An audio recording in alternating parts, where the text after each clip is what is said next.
Hello and a warm welcome to the studio. I'm Cate Field, artist and teacher and passionate about helping you find your creative spirit. Welcome back, all you lovely ones who pop in every week. Thank you. So today we're going to paint a simple but strong still life in oils, a vase with flowers. If you are new to oil painting, or perhaps you have a set sitting in the cupboard because they feel a little intimidating, then you are in exactly the right place. If you watched my recent first try with oil paints, the sunflower session, this is the natural next step.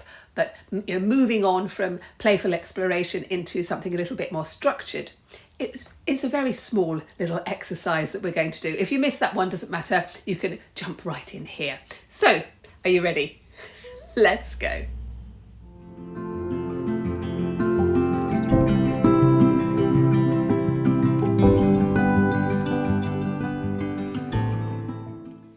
Now, I really do love working with oil paints, but there's no getting away from the fact that you do need to have time. You need to have time to actually work through the materials, but you need to have time to leave things to dry. And some people think that it's just too much of a palaver. I'm going to show you a way that we can just enjoy what the masters used and not to be intimidated by it. I'm going to do some in my sketchbook. I'm going to talk about surface in a moment, and some on a separate sheet. Oh, like this one. Now you do have to have the right surface, and this is really, really important. But there's lots of ways around this. So you could use oil painting paper, which is like a canvas paper that isn't canvas or a paper. It has a really nice surface to it. It's relatively inexpensive, and you can cut it up into smaller pieces as well. That's absolutely fine. Or you could do as I've done in here, which is just use, this is ordinary sketchbook paper. And then I have prepared the surface using gesso. Gesso is just an amazing material. I absolutely love it. And just to show you how amazing it is, this is one of my junk journals. This is just exercise paper, exercise from an exercise book. And I've just put a layer of gesso on here. I'm going to do another layer of gesso, leave it to dry. It's acrylic gesso, so it dries pretty quickly, maybe in about sort of 5 or 10 minutes. But we can then put oil paint directly on to the gessoed paper. It's not permanent. It will kind of probably disintegrate over time. So, it's not for your masterpiece, but it's absolutely brilliant for experimenting and trying out new stuff if you haven't used oil paints before. So, what else are you going to need? So the oil paints themselves, I'm going to be using Paul Rubens oil paints. I've only recently been using these. I've got this size. I've also got a larger size as well. Some soft brushes, a palette, which is an old plate. That is a ceramic plate which I can just clean very, very easily. And then you're going to need a medium to, oh, here we go, some Turpentine Substitute or white spirit to clean your brush and to water down the paint so it's not as thick, because we're going to build up in layers. And I think this is why people are very reluctant to use oil paints, because it just seems too fiddly. I don't think it is. I don't think it is fiddly once you kind of get the hang of it. We're going to start off by very, very simply putting some white gesso onto this page. I'm just going to use a soft brush. This is just 200-gram sketchbook paper. It is nothing fancy at all. And I'm just going to do a couple of layers of gesso. So this gesso has been slightly watered down, just so that it moves around easily. Dries, the first coat will dry very, very quickly. I'm just going to do both sides. like this, and it just gives a good surface for the oils. And again, we're going to be looking at still life, and if you're not quite sure what a still life is, the way I describe it to my students is anything that doesn't move. So if it doesn't move, you can plonk it into a still life. Traditionally, of course, it is going to be things like vases of flowers, that kind of stuff. And that's what I'm going to do today. So while that is drying, I'm going to be thinking about what objects I'm going to use. I've got these old bottles. Found these on the beach. Just amazing, aren't they? Look at the colour. Absolutely gorgeous. This jug I've had for ages. I use it for cream, and I just really like the shape. It's just a very, very interesting shape. Now, it's very important when we're putting together a still life that you have an idea of where the light is. So I took some photos, and I would encourage you to do the same, of these three objects. I just plonked them onto the surface and just used my phone. Oh, there we go. Because what I want you to really look at is the light. So let's just look at this one. The light is coming from this direction, so we get the light here and here, which means we get the shadow here. That's quite interesting, quite like that. This one, the light is coming from this direction, so we get a dark shadow here and here, and the light highlight bit is there. It's the same with this one. I just put the blue glass bottle there as well.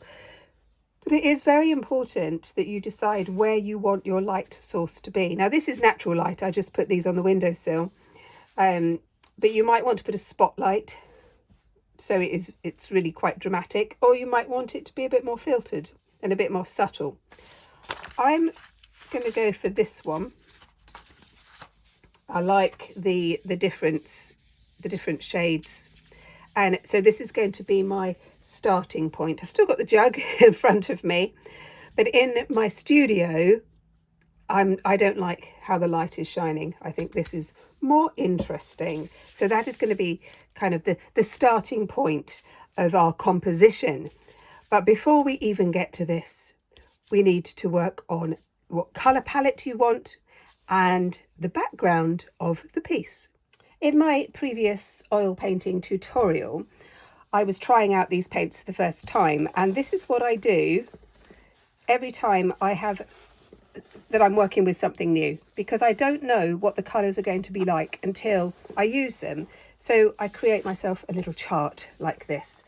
And for this still life, I want to keep my palette very minimalistic. I don't want to get too cluttered, and so I am just going to use these. So tiny bit of white, tiny bit of black, white. I've got this lovely pale blue, sky blue it's called in this one, some yellow ochre, crimson and some grey. Now each manufacturer will have their own way of making paints and pigments, which is why it's a really good idea to try them out so you know what you're getting.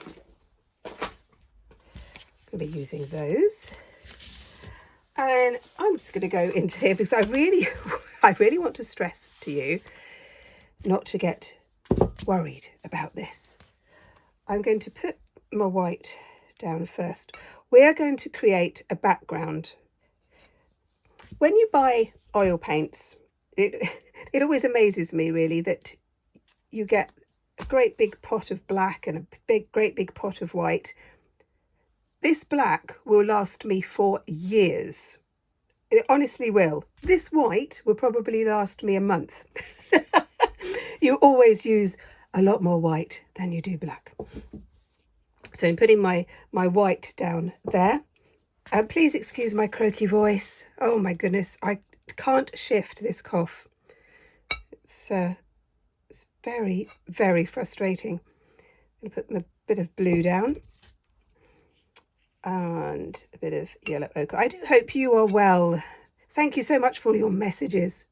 I love reading them. Absolutely love reading them. Just going to pop some grey down there. And a little bit of crimson. Like that. So I've got those. That's going to be my basic palette. I've got my brushes. It's a very soft brush, but nothing fancy. And I've got my pot of Turpentine Substitute, which I'm going to put there. So this brush, I've dipped it in the turpentine and then I've just taken off the surplus moisture with a cloth. And what I'm going to do here is to create a background. And again, I really want to stress to you the importance of trying things out and playing. So I am mixing a bit of the grey with the white. I'm going to go straight onto the paper. So this is just the ordinary exercise book paper with gesso.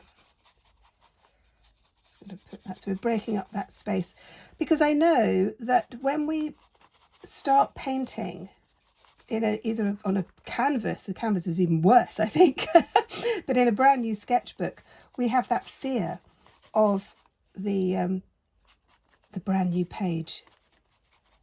So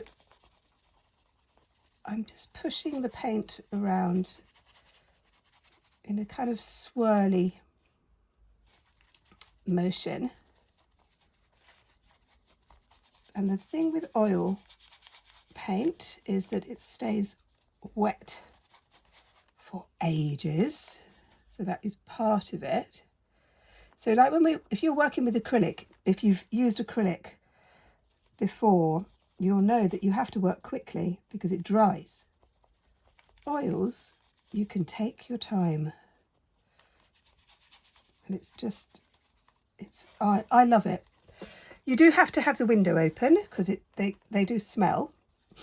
And if you're working with Turp Substitute or White Spirit or something like that, you do have to be aware of ventilation, which is why I tend to do my oil painting in the summer, so I can just open the window. Right, I'm just putting in this bit of yellow ochre.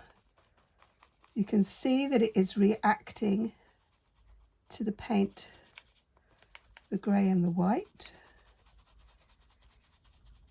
And this is just going to be like my surface,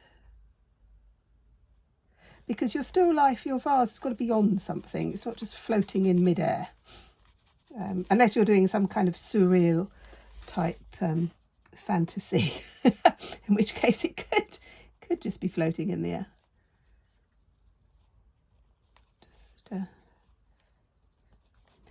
Again, you can clean your brush with your rag, take off some of the excess paint. And the other thing with oils is that you can just go over what you've done, but it will react to the paint underneath.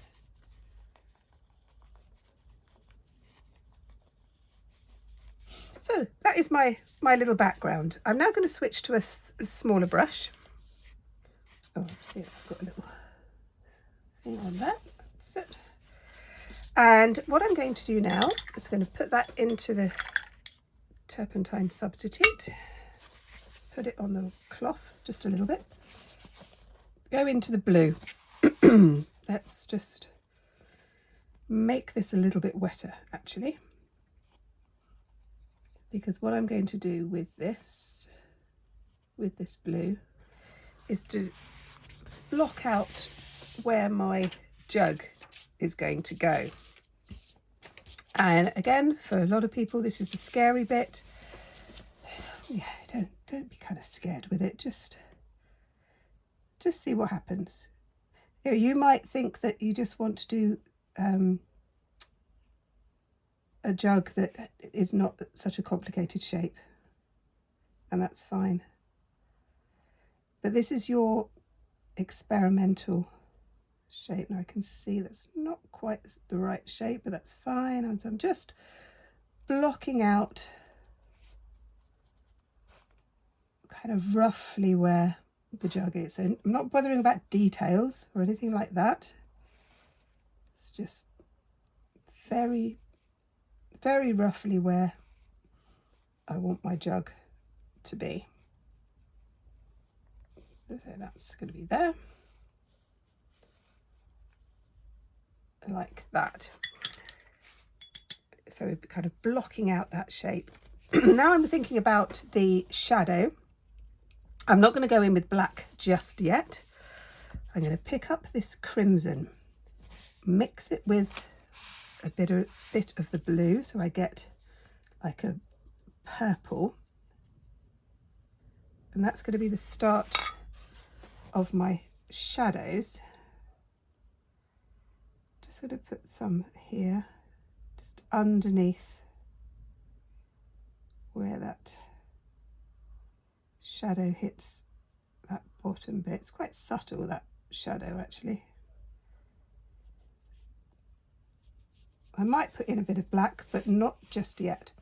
Now, I also know that there's some shadow here. I'll put a bit of shadow in there. Again, no details yet, just building up this idea,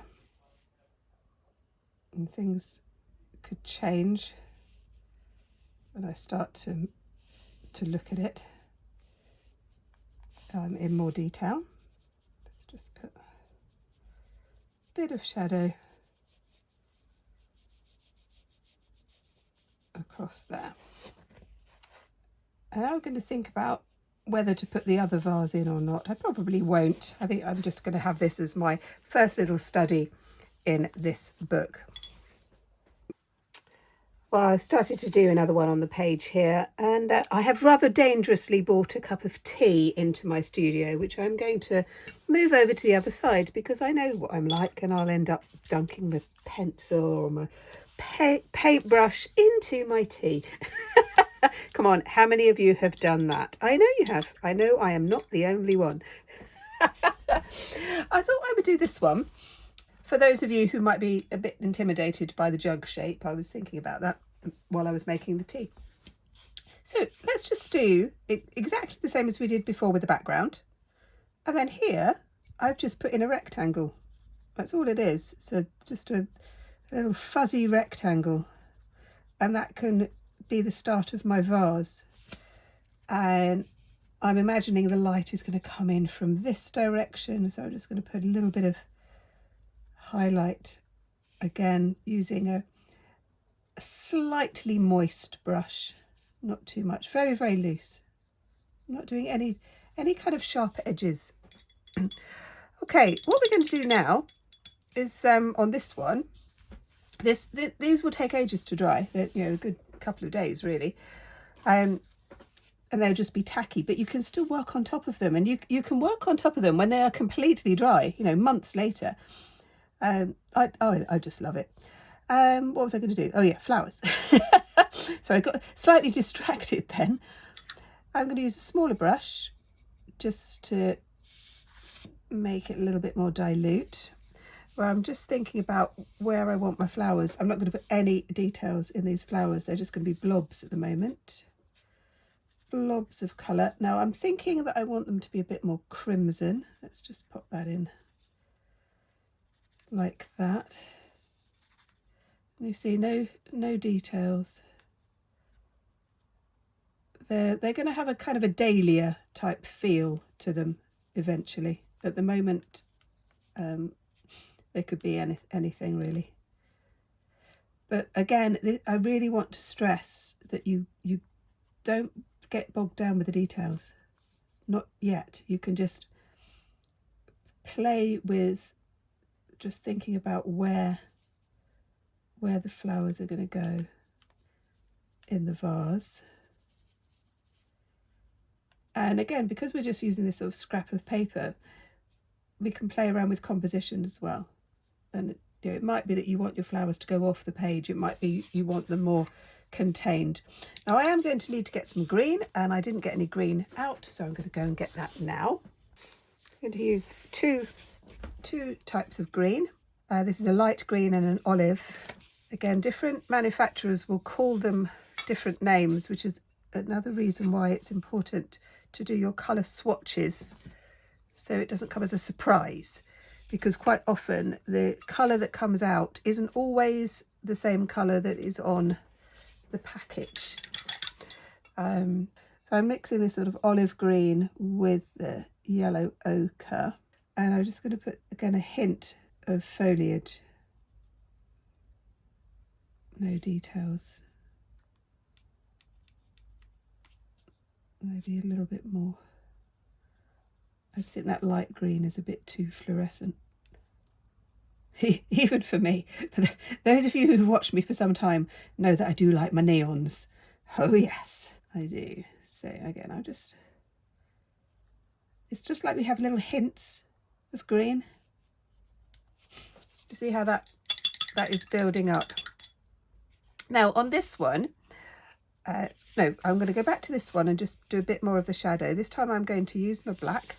And when I say a tiny bit of black, I really do mean tiny bit of black. And this is why black lasts for ages, ages and ages, because you really do only need the tiniest amount for it to be very impactful. I'm going to mix the black with the crimson, and then coming back to my little jug here, I just want to emphasize a little bit more some of these shadows. And this is where if you want to start putting in some detail, you can. I'm still going to keep this quite loose, I think.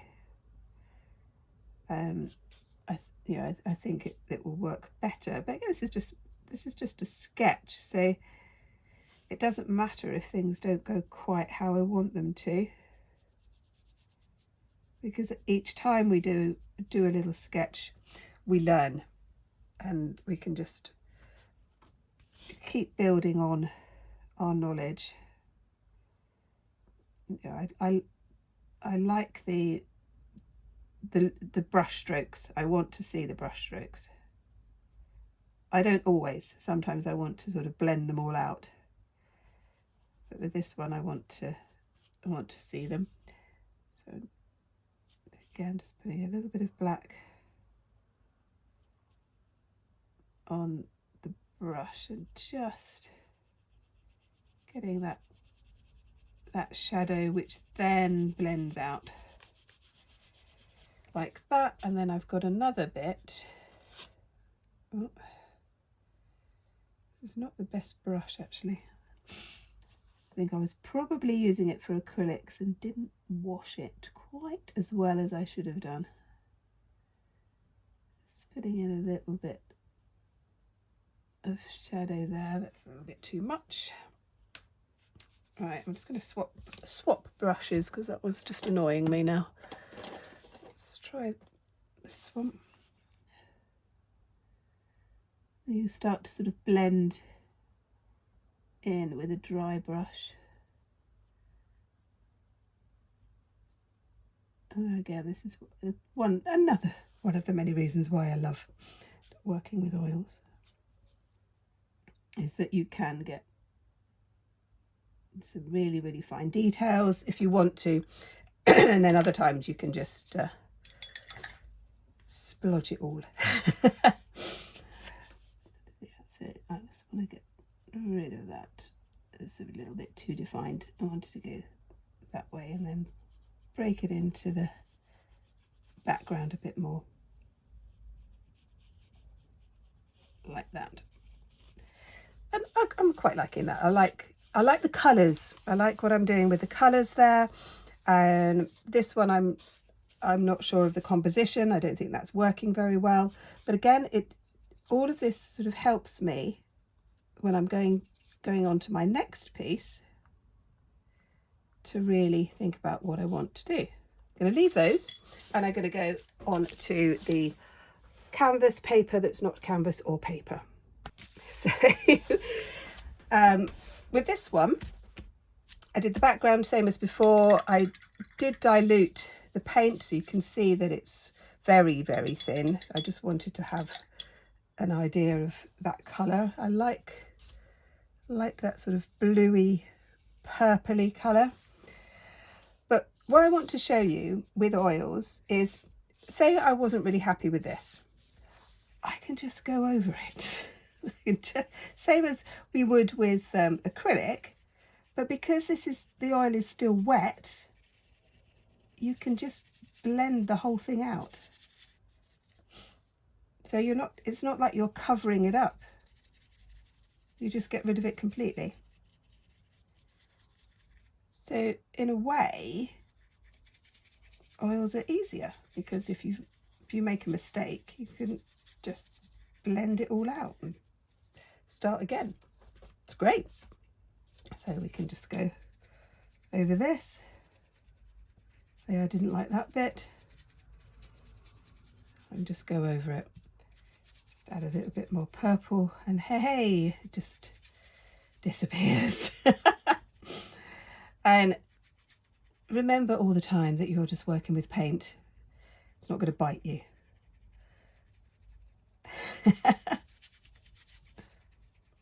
So when we've got our sort of base colour down, we can start putting in some ideas of what we want to do. And so with this one, again, I'm just going to put in a little bit more paint on the background. I probably will cut this one out and put it into my sketchbook, because it's still an idea. And again, please don't be afraid to try things out, to make those mistakes, because you will make mistakes, because that's the only way that we learn.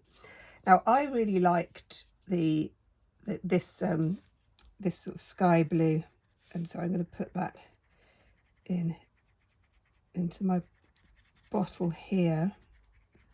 So I'm imagining this is like a ceramic bottle. You know, I've got lots of glass bottles with fairy lights in and things like that, but I just wanted to just do a bottle from my imagination and see what that would be like, just to show you some more techniques. The darker, again, I know where my light is, and it's so important that you've got that and you've established that, and then we can put in details of where the light kind of hits the edges, like this. So this is what I call very painterly. So you can see the brushes, you can see the paint. We're not trying to create any sort of illusion. And again, it's not that something is right and something is wrong. It depends on what effect you want. So I'm just putting out, and that will take ages to dry. It really will. I very nearly put my brush in my tea then. I'm going to have a little slurp of tea, and then we're going to go and have a look at another one. So I thought I would come back to the ones in my sketchbook, my other sketchbook.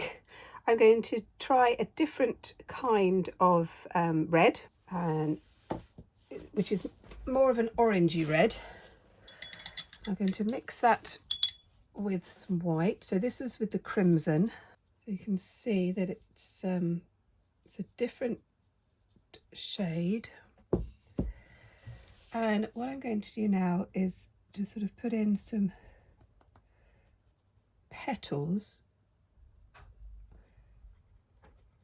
over here on this one, and we're going to start to define the flowers just a little bit. And these are going to be kind of dahlia type flowers, so they will have yellow in the centre. But before I do the yellow, I will have to clean all my brushes, because yellow, to get a really, really good yellow, you have to have a very clean brush. And so the colour becomes pure. So just, you see that yeah, I'm not, the petals are a little bit all over the place because that's how they are, aren't they? They're not all uniform. And now I'm going to pick up a bit of the crimson and put those in as well. Now sometimes I do like doing very, very detailed paintings, but other times I like to do something a bit more free, and I thought for this exercise I would be a bit more free, because it is a very good way to teach other people, especially those of you who may never have used oils before. And I know from the comments on the last tutorial that I did on oils, I did have people say, oh no, I can't, I really don't like oils, for a whole load of reasons, and which obviously are perfectly valid. But for those of you who think, oh, I don't know, I'd love to have a go, just want to have a go, then yes, exactly. So I am going to clean all my brushes. I'm going to change the turpentine so that it's clean, and I'm going to go in with yellow. This is still wet, but that's what I'm going to do, and I'm going to do a little bit more on there to finish off. And I should have said that I don't throw the turpentine away. I put it into another bottle and then I use it to clean brushes afterwards, so it actually lasts for quite a long time. You can keep reusing it. But if you want yellow, then you have to have a clean brush and clean turpentine, otherwise the yellow isn't as bright as you want it to be. Now, because I want to have like a blob of yellow, I'm using my thicker brush, and I'm literally just going to put blobs in like that. And that's it. That's all I'm doing on that one, and I am actually quite liking that. I'm enjoying that very much. It's making me smile. I'm going to do a bit of shadow now on now I've done my yellow. Let's just move everything over a little bit, and we can do a bit more of this. This is still, it's still a little bit wet, which is what I would expect. Just a bit more in here, a little bit of the crimson. I did like that. Now that I think is too wet. Let's just pick that up. Pick up a dry brush. I usually have a completely dry brush close by for this sort of thing. But if I wanted to, I can completely change this.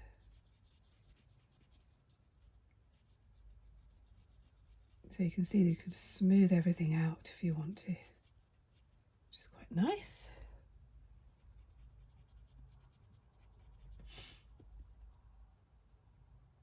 But for me, in this little sketch, it's not the vase that's particularly important. What's important are the flowers. Oh, you can see I've got a bit of a hair on that one. Let's lift that one up. Oh, let's just get my rag. Thinking about where my shadows are. My shadow's coming on this side. Let's just put in a bit of shadow there. So this is with my dry brush. But then I could take some little bit of white and then start to sort of blend that bit there. And you know, you can put in all sorts of details, obviously. But let's have a look at this one and think, we have a think about what else I could do with this. I have still got my pot that's still fairly clean, so I could add a little bit of yellow onto this, just perhaps just a hint Little hints of yellow. Be quite fun. See how that works. Perhaps a bit more green. You can sort of build up your colours a little bit more. I'm going to do a little bit of detail on here just to show you what you can do. Take that slightly different shade of red and combine that with the crimson. Some petals coming out like this. Obviously you could have some flowers in front of you. My garden's gone a little bit crazy because we've had such incredible weather here. It's been so sunny for weeks, and then we had a bit of rain yesterday, and of course the garden's just gone doing.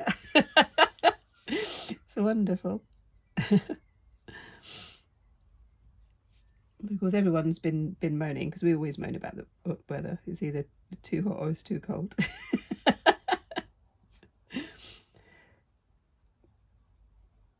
There we go. But I do love hearing your weather updates from weather around the world, art and the weather. This channel. Oh dear.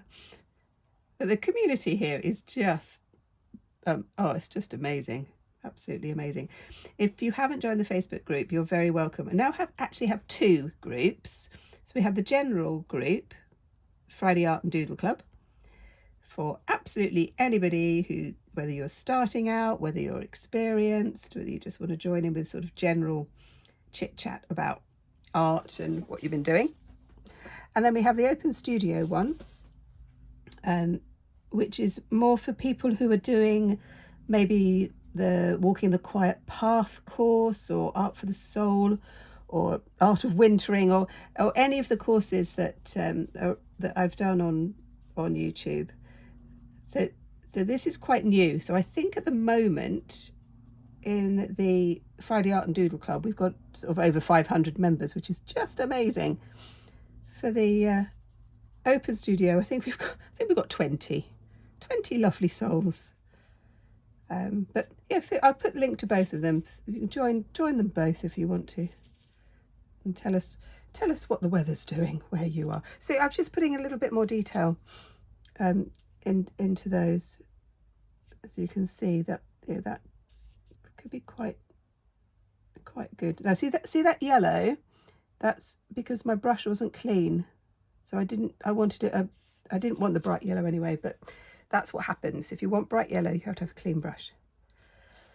Let's just do a finish off, I think, with a little bit more on here. Say I wanted this jar to be really quite rough. And let's just have some fun with the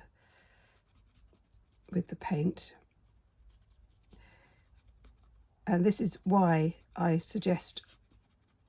encourage all of my students, and I see you as my students, to use a sketchbook, to try things out.